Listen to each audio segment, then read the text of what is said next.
আজ আমি সদ্য গাছ থেকে ঘ্যাটকল পাতা তুলে নিয়ে বাটা করব। প্রথমে আমি তুলে নিয়ে ধুয়ে গুছিয়ে নিলাম। এই দেখুন গাছগুলোও তুলেছিলাম, তা পাতাগুলোকে দিয়ে দিলাম।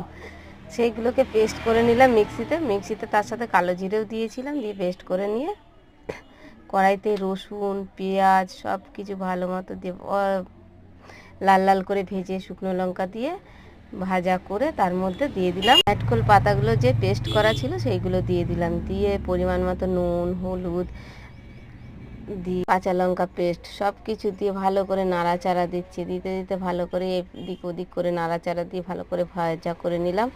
করে নিয়ে তারপর দেখুন কি সুন্দর হয়েছে। আর এই সব জিনিস বাটা খেতে ভালো লাগে, আর ভাত আপনি মাখলে পরে যে কি সুন্দর হবে। তার মধ্যে একটু আদা বাটাও দিয়ে দিয়েছি। এরকমভাবে তৈরি করে খেয়ে দেখবেন যে খেতে কি অতুলনীয় লাগে। আর গরম ভাতে তো কোনো কথাই নেই। লাইক শেয়ার সাবস্ক্রাইব কমেন্ট করতে ভুলবেন না।